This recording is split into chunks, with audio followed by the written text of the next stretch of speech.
Hello everyone, welcome to our channel. നമ്മൾ ടെൻസുകളെ കുറിച്ച് പഠിച്ചു. അതിൻ്റെ ഒരു പ്രാക്ടീസ് സെക്ഷൻ ചെറുതൊരെണ്ണം കഴിഞ്ഞു. ഇംഗ്ലീഷ് ഗ്രാമർ വളരെ ഈസി ആയിട്ട് ഏറ്റവും ബേസ് ലെവലിൽ നിന്നുകൊണ്ട് ഏറ്റവും സിംപ്ലിഫൈ ചെയ്തിട്ടാണ് നമ്മൾ പഠിക്കുന്നത്. അതിൻ്റെ ഇനി രണ്ടാമത്തെ ഒരു ടോപ്പിക്ക് നമ്മൾ കയറാണ് സെൻറ്റൻസ്. അപ്പം നമ്മൾ ടെൻസ് പഠിച്ചു. ഇതിൻ്റെ ഒരു സെൻറ്റൻസ് കണ്ടു കഴിഞ്ഞാൽ അത് ഏത് ടെൻസിലാണെന്ന് അതിൻ്റെ വെർബും സബ്ജക്റ്റും മീനിങ്സും ഒക്കെ നോക്കി നമുക്ക് കണ്ടെടുത്താനായിട്ട് നമ്മൾ ഇതിനോടൊക്കെ പഠിച്ചിട്ടുണ്ടാവണം. ഇനി പലതരത്തിലുള്ള സെൻറ്റൻസുകളുണ്ട്. അതിനകത്ത് ഈ സെൻറ്റൻസിൻ്റെ സ്ട്രക്ചർ, അതല്ലെങ്കിൽ സെൻറ്റൻസിൽ പറയുന്ന ഒരു കാര്യം, അതിൻ്റെ ഒരു എന്താ പറയുക, ഒരു ഫോമിനനുസരിച്ച് നമ്മൾ നാലായിട്ട് തരംതിരിക്കുന്നുണ്ട്. അതാണ് ഈ പാർട്ട് 1 നമ്മൾ പഠിക്കുന്നത്. ഓക്കെ, സെൻറ്റൻസിൻ്റെ 2 പാർട്ടായിട്ടാണ് നമ്മൾ പഠിക്കുക. അതിനകത്ത് ആദ്യത്തെ പാർട്ടിൽ നമ്മൾ അതിൻ്റെ പലതരത്തിലുള്ള സെൻറ്റൻസുകൾ, അതിൻ്റെ ഒരു എന്താ പറയുക, കണ്ടൻറ്റ് അല്ലെങ്കിൽ അതിൻ്റെ ഒരു സ്ട്രക്ചർ നമുക്ക് നോക്കാൻ പറ്റും. ഇവിടെ കൂടുതലായിട്ട് കണ്ടൻറ്റും അതിൻ്റെ ഒരു ടോണിനും ഒക്കെ അനുസരിച്ചിട്ടുള്ള വിഭജനമാണ് ഇവിടെ നമ്മൾ കൊടുത്തിട്ടുള്ളത്. നോക്ക്, ഒരു സെൻറ്റൻസ് എന്ന് പറഞ്ഞു കഴിഞ്ഞാൽ എന്താ, ഒരു കംപ്ലീറ്റ് മീനിങ് നൽകുന്ന ഒരു കാര്യമാണ്. ഷീ സിങ്സ് വെൽ, അവൾ നന്നായിട്ട് പാട്ട് പാടും. അതൊരു പൂർണ്ണമായ സെൻറ്റൻസ് ആണ്. അതിനകത്തൊരു സബ്ജക്റ്റ് ഉണ്ട്, വെർബുണ്ട്, അല്ലേ? സബ്ജക്റ്റും വെർബും ഉണ്ടായാൽ അത് പൂർണ്ണമായ സെൻറ്റൻസ്. ഓബ്ജക്റ്റ് ഉണ്ടാവണം എന്ന് നിർബന്ധമില്ല. അപ്പോൾ അതൊരു പൂർണ്ണമായ അർത്ഥം നൽകുന്ന ഒരു ഗ്രൂപ്പ് ഓഫ് വേർഡ്സ് ആണ് എന്തെന്ന് പറയുന്നത്, sentence. I am going to do this homework, ഞാൻ ഈ ഹോംവർക്ക് ചെയ്യാൻ പോവുകയാണ്. They play cricket every evening, എല്ലാ വൈകുന്നേരങ്ങളിലും അവർ ക്രിക്കറ്റ് കളിക്കുന്നു. ഇതൊക്കെ എന്താണ്, പൂർണ്ണമായ സെൻറ്റൻസുകളാണ്. ഓക്കെ, എല്ലാ സെൻറ്റൻസും പക്ഷേ പൂർണ്ണമായ സെൻറ്റൻസ് ആയിരിക്കില്ല. അത് നമ്മൾ പിന്നീട് അടുത്ത പാർട്ട് 2 പഠിക്കും കേട്ടോ. നോക്കൂ, ഇനി സെൻറ്റൻസിന് 2 പാർട്ടുണ്ട്. ഇത് ഞാൻ ടെൻസിൻ്റെ ആദ്യത്തെ ക്ലാസ്സിൽ വിശദമായിട്ട് പറഞ്ഞു തന്നിട്ടുണ്ട്. എന്നാലും ഇവിടെയും പറയാം, സബ്ജക്റ്റും പ്രെഡിക്കേറ്റും. സബ്ജക്റ്റ് എന്ന് പറഞ്ഞാൽ എന്താ, A person thing doing the action. ആരാണ് ഈ ആക്ഷൻ ചെയ്യുന്നത്? കർത്താവ് എന്ന് പറയും നമ്മൾ. കർത്താവ് കർമ്മം ക്രിയ എന്ന് കേട്ടില്ലേ? അതിനകത്ത് കർത്താവ് ആരാണ്? ഈ ക്രിയ ചെയ്യുന്ന ആളാണ്, ഈ പ്രവൃത്തി ചെയ്യുന്ന ആളാണ്. ഒരു വസ്തു അല്ലെങ്കിൽ ഒരു ആള്, ഒരു വ്യക്തി ആരാണോ അതിൻ്റെ കർമ്മസ്ഥാനത്ത് നിൽക്കുന്നത്, അല്ലെങ്കിൽ ആ പ്രവൃത്തി ചെയ്യുന്നു എന്ന് കാണിക്കുന്ന ആ വ്യക്തി അല്ലെങ്കിൽ ആ വസ്തു, അതാണ് സബ്ജക്റ്റ്. അതല്ലാതെ ആ സെൻറ്റൻസിലുള്ള ബാക്കിയെല്ലാം പ്രെഡിക്കേറ്റാണ്. അതായത് ആക്ഷനെ പറ്റി വിവരിക്കുന്നു, ആ സബ്ജക്റ്റ് ചെയ്യുന്ന ആക്ഷനെ പറ്റി വിവരിക്കുന്ന ആ സെൻറ്റൻസിൻ്റെ ഭാഗം, അതായത് സബ്ജക്റ്റ് കഴിഞ്ഞിട്ടുള്ള ബാക്കി എല്ലാ ഭാഗവും എന്താണ്, പ്രെഡിക്കേറ്റ് ആണ്. അതായത് ഈ പ്രെഡിക്കേറ്റിലാണ് വെർബ് കണ്ടെയ്ൻ ചെയ്യുന്നത്. The letter that I wrote is missing, ഞാൻ എഴുതിയ ലെറ്റർ കാണാനില്ല, കാണാതെയായി. അപ്പോൾ ഇതിൻ്റെ subject the letter that I wrote, അതാണ് ഇവിടുത്തെ സബ്ജക്റ്റ്. ഈസ് മിസ്സിങ് എന്നുള്ളതാണ് എന്ത്, predicate. The big black dog is sleeping there. അപ്പോൾ ഇവിടുത്തെ സബ്ജക്റ്റ് എന്താ, the big black dog is sleeping there എന്ന് പറയുന്നത് എന്താണ്, അതാണ് ഇവിടുത്തെ predicate. My brain, my train is about to leave. My train എന്നുള്ളതാണ് subject. Is about to leave എന്ന് പറയുന്നത് പ്രെഡിക്കേറ്റ് ആണ്. അതായത് സബ്ജക്റ്റിന് അനുസൃതമായിരിക്കണം പ്രെഡിക്കേറ്റ്. അതായത് സബ്ജക്റ്റ് പ്രെഡിക്കേറ്റ് എഗ്രിമെൻറ്റ് അല്ലെങ്കിൽ സബ്ജക്റ്റ് വെർബ് എഗ്രിമെൻറ്റ് എന്ന് പറഞ്ഞിട്ടില്ലേ? Okay, the letter that I wrote എന്ന് പറയുന്നത് ഒരു സിംഗുലർ സബ്ജക്റ്റ് ആണ്. അതുകൊണ്ടാണ് ഇവിടെ ഈസ് എന്ന് പറയുന്നത്. ഇത് ഏത് ടെൻസാണ്? ഈസ് വന്നുകൊണ്ട് നേരെ പോയിട്ട് പ്രസൻറ്റ് കണ്ടിന്യൂസ് എന്ന് പറയരുത്. എന്നാൽ ഒരു ING ഫോമും കൂടെയുള്ള ഒരു വെർബും കൂടി വേണം. ഇവിടെ അതുണ്ട്. അതുകൊണ്ട് the letter that I rote, ഇവിടെ റോട്ട് എന്നൊക്കെ പറയുമ്പോൾ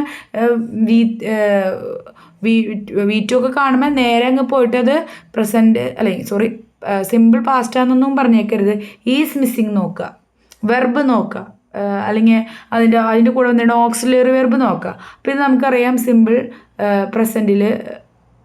പ്രസൻറ്റിലുള്ള ഒരു സെൻറ്റൻസ് ആണ് നമുക്കറിയാം.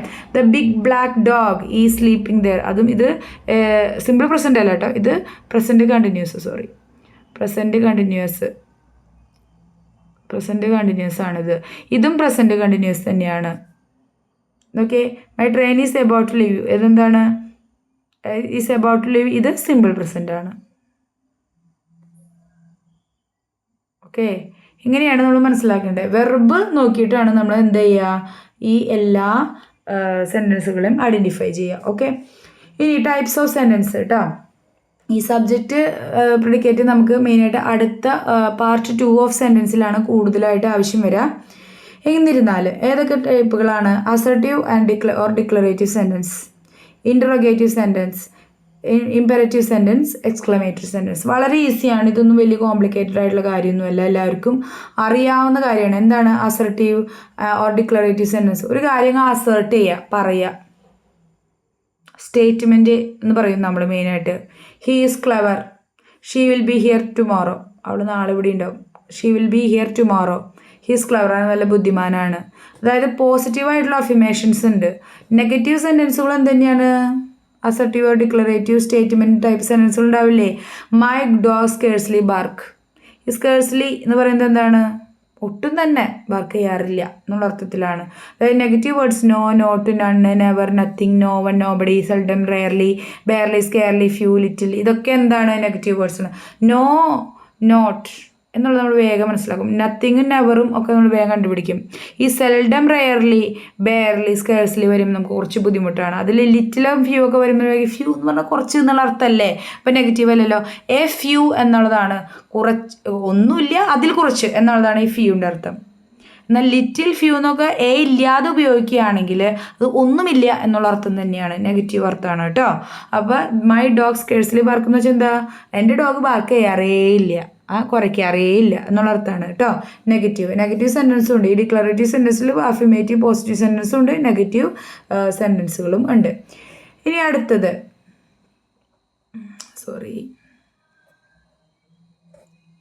എന്താണ്? Interrogative sentence. ഇൻട്രോഗേഷൻ എന്ന് പറഞ്ഞാൽ എന്താണ്? ചോദ്യം ചെയ്യൽ. പ്രതിയെ ഇൻട്രോഗേറ്റ് ചെയ്തു എന്നൊക്കെ കേട്ടിട്ടില്ലേ? അതായത് ചോദ്യം ചെയ്യുക.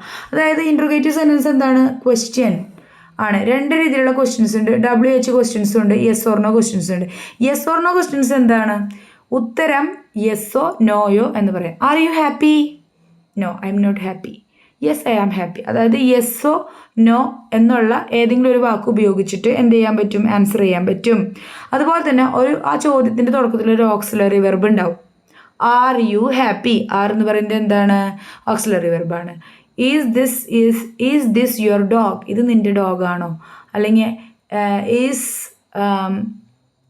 Is a letter is writing by you, അതായത് നീ ഒരു ലെറ്റർ എഴുതിക്കൊണ്ടിരിക്കുകയാണോ?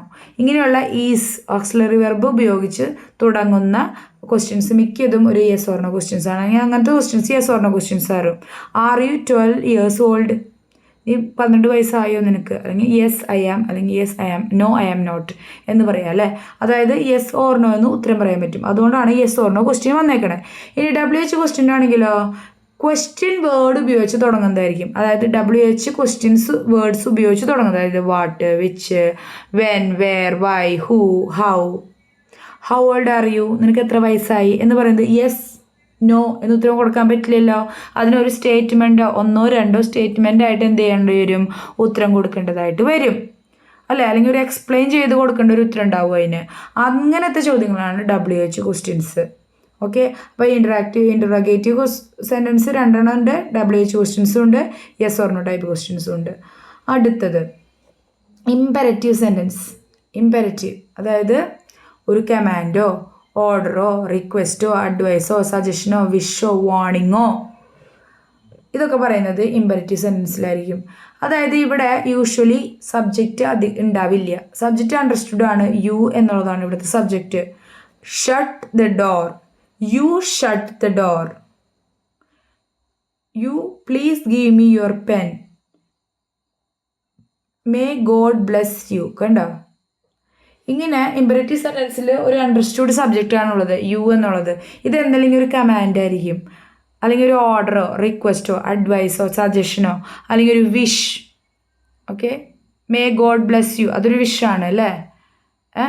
വാണിങ്, ഒരു ജാഗ്രതാ നിർദ്ദേശം. ഇതൊക്കെ എന്തിലാണ്? ഇമ്പരറ്റീവ് സെൻറ്റൻസിൽ. Do not cross the lane അങ്ങനെ പറയില്ലേ? അല്ലെങ്കിൽ ട്രസ്പാസേഴ്സ് വിൽ ബി പ്രോസിക്യൂട്ടഡ്. ഇതൊക്കെ എന്താണ്? ഇമ്പരറ്റീവ് സെൻറ്റൻസിന് ഉദാഹരണമാണ്. ഇനി 4മത്തെയാണ് എക്സ്ക്ലമേറ്ററി സെൻറ്റൻസ്. ഇനി express a strong and sudden feeling. നമ്മൾ പെട്ടെന്ന് കാണുമ്പോൾ അത്ഭുതപ്പെട്ടുകൊണ്ട് നമ്മളിങ്ങനെ പറയില്ലേ? അതായത് wonder, joy, sorrow, anger, surprise, ഇതൊക്കെ കാണിക്കുമ്പോൾ ഇതൊക്കെ വരുമ്പോൾ എന്താ? സഡൻ ആയിട്ടുള്ളൊരു ഇമോഷൻ, ഒരു ഫീലിംഗ് ആണ് നമുക്ക് ഉള്ളിൽ വരിക അല്ലേ? അപ്പോൾ അങ്ങനെയുള്ള സാഹചര്യത്തിലാണ് നമ്മൾ എക്സ്ക്ലമേറ്ററി സെൻറ്റൻസ് ഉപയോഗിക്കുക. ഇത് ശരിക്കും പറഞ്ഞു കഴിഞ്ഞാൽ ഒരു സ്റ്റേറ്റ്മെൻറ്റാണ്, പക്ഷേ എങ്കിൽ പോലും ഇതിനകത്ത് എക്സ്ക്ലമേഷൻ മാർക്ക് ഉണ്ടാവും. ഇതിനകത്ത് എക്സ്ക്ലമേറ്ററി എക്സ്പ്രഷൻസ് ഉണ്ടാവും. അതായത് അലാസ്, ബ്രാവോ, അതുപോലെ തന്നെ വാവ്. വാവ് നമ്മളൊക്കെ ഇത് ചെയ്യാറുണ്ട് അല്ലേ? അല്ലെങ്കിൽ ഓഹ്, വാവ് കഴിഞ്ഞിട്ടൊരു ഇത് കഴിഞ്ഞിട്ടൊരു എക്സ്ക്ലമേറ്റർ ഇങ്ങനെ ഉണ്ടാവും. മനസ്സിലാവോ? അതുപോലെ ഹൗ ബ്യൂട്ടിഫുൾ യു ആർ, നിന്നെ കാണാൻ എന്തോ ഒരു ഭംഗിയാ. അലാസ് ഹീസ് റൂ, ഓ അവൻ നശിച്ചു എന്ന് പറയില്ലേ. ബ്രാവോ യു, ഓ നിന്റെ ധൈര്യം സമ്മതിച്ചിരിക്കുന്നു, നീ അത് ചെയ്ത് കാണിച്ചു, ഇങ്ങനെയൊക്കെ പറയില്ലേ. അപ്പോൾ ഇതൊക്കെ ഈ ബ്രാവോ ഒന്നും നമ്മളങ്ങനെ നമ്മുടെ മലയാളത്തിലൊന്നും ഉപയോഗിക്കില്ല, അലാസ് ഉപയോഗിക്കാറില്ല. എന്നാൽ വാവ് ഒക്കെ നമ്മളിപ്പോൾ കോമൺ ആയിട്ട് ഓ വാവ്, ഓ മൈ ഗോഡ് എന്നൊക്കെ പറയില്ലേ, അതൊക്കെ അങ്ങനത്തെ എക്സ്പ്രഷൻസ് ഒക്കെ നമ്മൾ ഉപയോഗിക്കാറുണ്ട്. എക്സ്ക്ലമേറ്ററി സെൻറ്റൻസ് തിരിച്ചറിയാൻ വളരെ ഈസിയാണ്, എക്സ്ക്ലമേറ്ററി മാർക്ക് ഉണ്ടാവും. എന്നാൽ ഇതുപോലെ തന്നെ ഇൻട്രോഗേറ്റീവ് സെൻറ്റൻസും തിരിച്ചറിയാൻ വളരെ ഈസിയാണ്. എങ്ങനെയാണ്? ഒരു ക്വസ്റ്റ്യൻ മാർക്ക് ഉണ്ടാവും, കണ്ടോ? ക്വസ്റ്റ്യൻസിൻ്റെ ഒപ്പം എന്തായാലും ഒരു ക്വസ്റ്റ്യൻ മാർക്ക് ഉണ്ടാവും. അതുപോലെ തന്നെ നമുക്കറിയാം സ്റ്റേറ്റ്മെൻറ്റ് എപ്പോഴും ഒരു എന്തിലാണ് അവസാനിക്കുക? ഒരു കുത്തിലാണ് അവസാനിക്കുക, ഒരു ഫുൾ സ്റ്റോപ്പിലാണ് അവസാനിക്കുക. ഓക്കെ, ഇതൊക്കെയാണ് 4 ടൈപ്പ് ഓഫ് സെൻറ്റൻസ്. വളരെ ഈസിയാണ്, എല്ലാവർക്കും അറിയുന്നതായിരിക്കും. ഞാൻ എന്നാലും ഈ പഠിപ്പിക്കുന്നതിൻ്റെ ഭാഗമായിട്ട് ചെയ്തതാണ്. അറിയാത്ത ആളുകൾ കുറച്ചുകൂടി നന്നായിട്ട് കണ്ട് മനസ്സിലാക്കാനായിട്ട് ശ്രമിക്കുക. എന്തെങ്കിലും സംശയം ഉണ്ടെങ്കിൽ തീർച്ചയായും കമൻറ്റ് ബോക്സിലിടുക.